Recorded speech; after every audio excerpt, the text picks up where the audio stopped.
In my own experience, when you help people need help, is really good for not only you, but for your children and your children's children. This is a lesson for me. That's why I always tell my children that help the people need help. Don't worry about yourself. God will take care of you. I grew up in Haiti. I have 3 children was born there, but I need a better life for my family, better education, and better life for myself too. I came here first before my husband. I decided to stay here and work very hard to sponsor them here. Haiti was good, but now I am American citizen. Years ago, I was so sick. I don't have nobody to even go to the refrigerator to get me some water. I was crying so bad. I say, God is not fair. I have 3 children back in my country, and I didn't have nobody to help me out. After then I say, God, if you don't want to give me one of my children, you have to give me 1 children here in the United States. So finally, after 6 months, I become pregnant. The nurse, she said, oh, no way, you can't get that baby because it's going to be disabled. If you do that, you are going to have a pain all the rest of your life. She said that I'm going to give you a letter to give to the boss.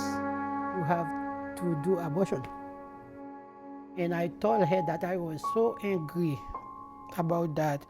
Even though I am 99 years old, I got pregnant, I have my husband, I'm going to get my baby.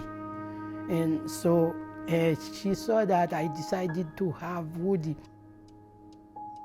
I said, so God, whatever you do, you have a reason for that. You give me Woody. Woody was born 18 years after my youngest. So this is a gift of God. Woody knows that.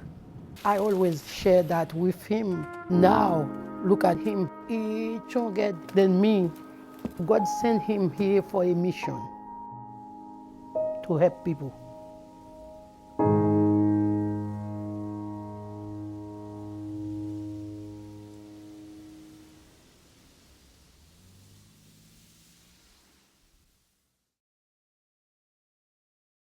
I met Patty at church. I remember us going to nursing home to help some older people, and we'd go out as a big group of college-age kids together, and that's how we met and got friendly. Our first date was somewhat strange because it was like, is this a date or not? Neither one of us knew where things would go. We were engaged for about a year, and then we got married in '93. We had thought right away that we would have 4 kids, and you never expect that you're going to have problems having children. We had to struggle with infertility for 6 years. It was very frustrating how some of our friends would simply start and then start having kids. We did all the testing, they couldn't find anything wrong, so I was just stubborn and didn't want to do any of the procedures. And finally we said, you know what, let's just go ahead and do it. When I got the call, I was in the car driving, and the nurse called and said, I have the results, you need to pull over. And she said, you're pregnant and your hormone levels are sky high, we think it's multiples. I was over the moon excited. You're so happy that you're going to bring 2 human beings into this world, but on the other hand, you want to say, what are we doing? They were both growing well, they were both similar in size, and there was no evidence that there was any problem at all. We knew pretty early on that they were both boys. And I think like any pregnant woman, you just have the fantasies of the perfect life. I was going to have that double stroller and have it all together every day and be out walking with them. And They were just going to be two happy little boys, and they were going to be best of friends and be each other's playmates. You have this dream about things and throwing the football and playing baseball and watching them go to school for the first day, watching them grow up. I just felt like Sam wasn't moving as much as he had been. He was my mover. And I thought, you know what, I'm just freaking out. They're fine, they're fine. Must have been about 35 weeks, I think, 35 and a half weeks. And the doctor said, I see some things that are not right. We, right then and there, started praying that things would be okay. He came back in and says, time to go to the hospital. Although it was sort of an urgent delivery, Sam was initially, even after birth, was fine other than being a little small and premature. He was in the NICU for the first week and had sort of normal kind of things for premature babies. And they were even going to send him home with me when I went home on day 4 with Ben, but they decided at the last minute to keep Sam because he was a little bit jaundiced, and they thought, let's just keep him under the billy lights for another couple of days. So we went home, and they called us a couple of days later and said, you need to come in, he's seizing, and we're not sure why or what's going on. And that was the beginning of our journey. I remember to this day getting a phone call from the nurse saying, something's not right here. And I got in the car. I don't even know how I got in the car. I just went upstairs. He had started having seizures on the 6th day. He was just in a bad way. We thought that that night he was going to die. And no, it's just not right. Over the coming days, we learned that Sam must have had some sort of lack of oxygen in the womb, that his brain wasn't fully developed, and that he had cerebral palsy. And all we knew was that there was these big words in front of our face that we had no idea about, that was something wrong with our son. One of the doctors says, I don't believe he's ever going to walk. And it's hard to hear that. I've come to see cerebral palsy as a sort of generic term that they lump a lot of neurological issues into. And it can range in its degree of severity from, just a little weakness in an arm or a leg to basically the way Sam is, which is Sam is a quadriplegic and he's blind because of the damage to his brain. And he can't speak and he can't swallow safely, so he has to be fed through a tube in his stomach.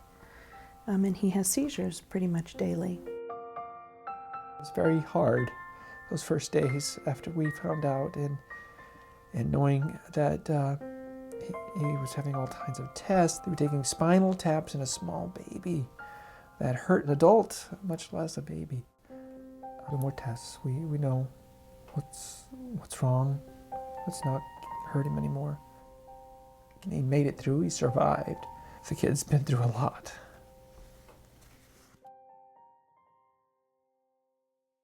It's a stressful time anyways when you have a new baby. Neither one of us had little children in our extended families, so we didn't really know anything about taking care of children. It was a very gray diagnosis. They told us initially that he might have some problems with his peripheral vision and he might need some braces on his legs to walk. That was the initial diagnosis. In a way, that was probably a blessing in disguise because I don't know that we could have handled it all. I would spend an hour trying to feed him an ounce of formula when he was an infant, and then he would turn around and throw it up. Nobody tells you about the things that you're supposed to be prepared for with a disabled child. All this stuff that doesn't come in a manual.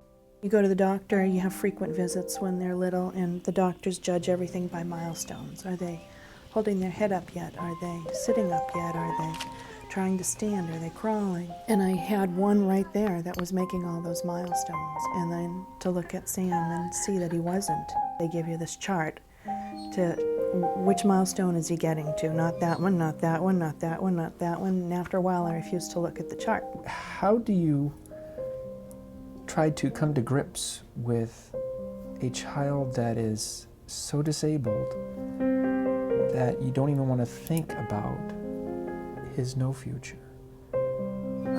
And then but it's in your face all the time because Ben, you need to give him a nice, healthy life, and he's around, he's running around. And then with Sam, you grieve.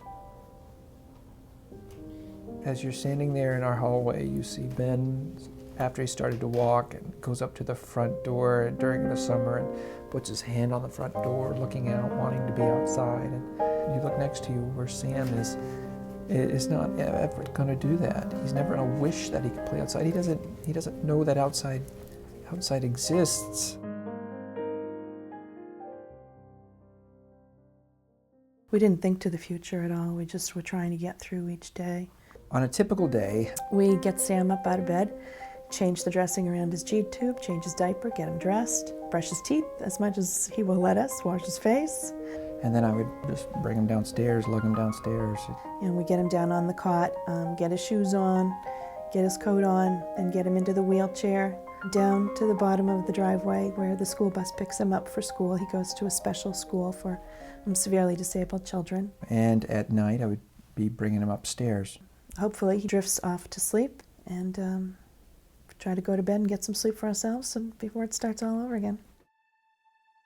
Rick has a condition known as Marfan syndrome. It's a genetic disorder, and it is rampant in his family. He went in for what we thought was going to be a little meet and greet appointment with a cardiac surgeon in Boston. His aorta has always been very stable. The guy walked in the room and said, "You need heart surgery, and you need it within a month. You have a very large aneurysm." So when he came home with that news, after I dry heaved for a while, we realized that we had to make a lot of changes right away. It was a slap in the face. It was like, how are we going to live where we are? We had to rethink everything. I mean, because they didn't want me to lift a gallon of milk. So what was I going to do? How could I bring my son up and down the stairs? The weight of Sam and the stress of carrying him could kill him. We couldn't leave him downstairs where we're upstairs sleeping. We couldn't make a bedroom downstairs. It wasn't feasible. He needed to be washed in the bathrooms upstairs. It was just a shock to hear those words. They recommended that we see about going out to Cleveland, where there was a specialist in Marfan's that did this kind of surgery a lot. So we were headed out to Cleveland for all of this.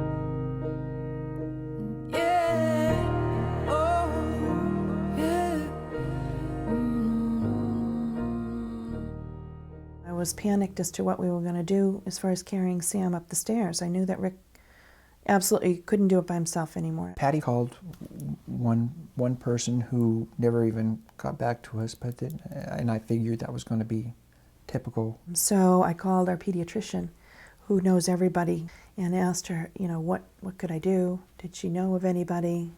Where could I go for help? And she told us to call Elizabeth Paquette. She's the nurse at Malden Catholic, and she'd be able to help us. So that's what I did. My phone rang, and I picked it up, and there was a sobbing voice on the other end of the phone. I was nervous. I thought she would think I was some sort of nut. So I say to this voice on the other end of the phone, "Okay, take a breath. I can help you. I don't know what the problem is, but I'm here to help you." It took her about 4 minutes to be able to stop sobbing long enough to tell me her story. And not only that, but I was thinking the school nurse. Why am I calling the school nurse? Shouldn't I be calling the guidance counselor? She was, "I don't know if I need 1 kid. I don't know if I need 10 kids. I don't know what I need. Tell me how to do this." All I would need would be 10 minutes of their time in the evening. We could pay them a little something. I wasn't sure how much, but we'd be able to pay them a little something. And I knew Rudy, and I knew how, He had such a generous heart and such a generous spirit. I knew Rudy would be the man for the job. I just knew it. It touches me every time I think about it. I went to the football coach and said, you know, do you see anything wrong with this? Do you see any issues with Rudy getting schoolwork done after football? He said no, that would be the man for the job. One day before practice, I was hanging out and I got a call to go down to Miss Parquette's office. And when I went down there, she asked me if I'd want to help out this family who needs help carrying up their son with cerebral palsy up the stairs. Rudy says, stop. He says, somebody should help that family. I can do that. That's not a problem. It's no big deal. So she called back, the next day, and said basically they had every night covered. When we showed up at the Parker's house, that was a magical experience, just a magical experience that night. Rudy and I were looking at the stairs, and we looked up the front stairs, and they're steep. And he said, oh, let me help you. So he's got my arm, and we're going up the stairs, and I can still hear that storm door creak open. And Patty Parker standing in that doorway with tears just running down her face. I opened the door, and my front porch was filled with people. I was a little hesitant to believe, but you believe when there are people standing on your doorstep who say, we're here to help. In files this mass of people into our living room. She introduced everybody. She had said that Rudy was the captain of the football team, and he would be doing most of the lifting for Sam. And I was standing there in awe. Rick Parker was standing against the TV, with his back against the TV, with tears streaming down his face. These people are here to help, that they did put their beliefs to action. In the meantime, Rudy had just gone right over to Sam. The first time I went to the Parkers, I wasn't really nervous. I was more anxious because I just wanted to see how everything was going to work out. Sometimes football players can lose sight of important things. But what changed my mind almost immediately to watch Rudy go over to my son, Sam, and take a hold of his hand when other people were talking and say hi to Sam and to speak to him in a quiet voice. He didn't want everybody else to hear, but he just spoke right to him. And at that point, I knew that this kid's different. He has values that that you look for in high school kids and seldom find. I explained how we carried him, and I offered to help him. Rudy says, you know what, I could do this better if it's just one person. So we picked him up. He was very, tender and gentle with him and careful, and Rick and I were both like, don't worry about it. He doesn't mind the rough house, and he likes to be, jangled around. It's not a big deal, but he was just like he was carrying a load of china, just so careful but so secure. Just went right up the stairs as if he'd been doing it all along. He went right up the stairs, and then he said, which way do I go? Because we were behind him. And it was just such a relief, that was not going to be an issue for us anymore. He didn't even want any money for doing something that we really needed. And to my mom, that was like he really loved us because we were in need. I couldn't hug that kid enough. He solved a need that I should have been able to fill, and I couldn't. I found out, and a couple kids were talking about it on the field, and some people were kind of busting us chops, like, oh, here we go again, mister, I'm gonna do good, and nobody can be better than me, and we all bust chops anyways. I mean, it's just what we do. We're all guys. There's guys out there on a football field. That's what you do. You have fun. But we were happy about it. If you're a student of Malden Catholic, you would expect to be that type of person. I knew how much it all meant to us. Senior night, which would have been November 15th. It was bitter cold that night. As a senior, this is your last home game, and for your last home game, you kind of get to go out with a bang. Rudy and Elizabeth had invited us to come. He chose to invite us. It was a great honor to us. I could not go to the field all the time because I have arthritis all over my body. I always cold. But that night I was so excited. They let us into the area where the parents only were allowed and told us we were going to be going out on the field with his mother. Mrs. Favad said, no, I need Mrs. Parker to come with me. And I realized that we were all so entwined in each other's lives at that moment. Absolutely, we were going out on the field with her. We were standing at the gate, ready to go out onto the field with all the other parents. And the seniors came out, and before I could see Rudy, I could hear him. And anyone who's involved in any kind of athletics knows the sound of cleats on that asphalt. And as they were walking by, I said, oh, there's Rudy. And I said to Patty Parker, here comes Rudy. And apparently they're supposed to remain in rank. They're not supposed to break rank at all. We didn't do that. He leapt out of that group of seniors and he leapt into Rick Parker's arms, with all of us sobbing at that point.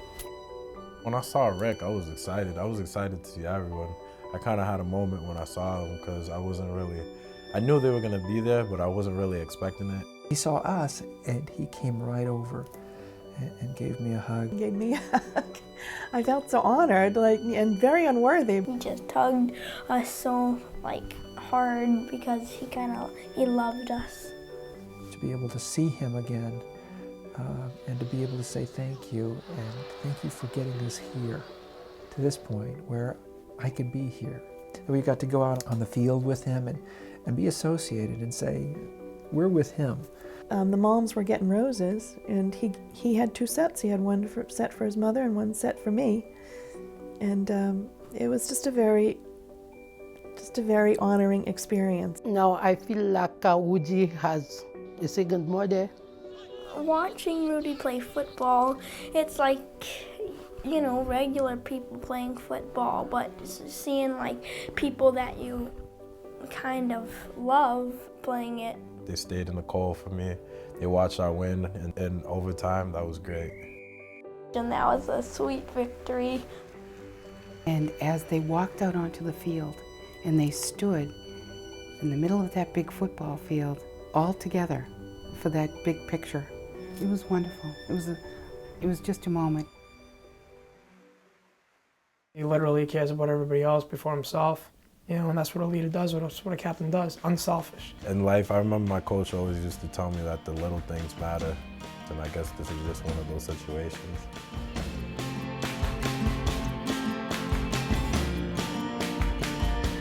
The mission was, at the beginning of the year, to help this family. That's still the mission. You have those days where it's like, I don't want to do this, I don't want to go to practice, or I don't want to do homework, or I don't want to wake up and go to school. But then watching Sam, you realize that if God gives you the opportunity by His grace to do it, then you should take it while you can.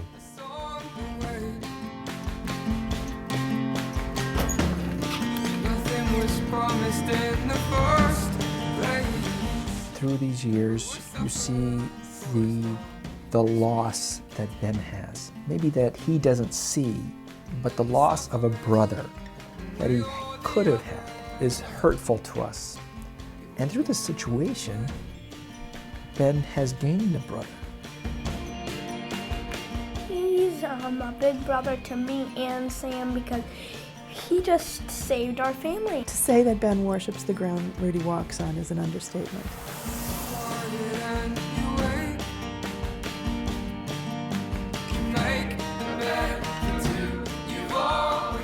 To watch this young man bound up those stairs, and then he walks over to that little cot, lifts back the blanket so gently, and reaches under and cradles Sam to his chest to begin that 14-step journey. It envelops you, that love, that generosity, that spirit envelops you, and you know that you're witnessing something that's much bigger than a young man carrying a boy upstairs. It's like giving a gift every time he comes over. He's given us a gift. What he did has kept our family intact. It's saved my husband's life and allowed me to keep my son with me. You need to be picked up sometimes. We all do. Woody was born for that. That's a gift. I could have been Sam and Sam could have been me. He was born to help. Sammy helped him, not he helped Sammy because he should be in Sammy's place. You understand?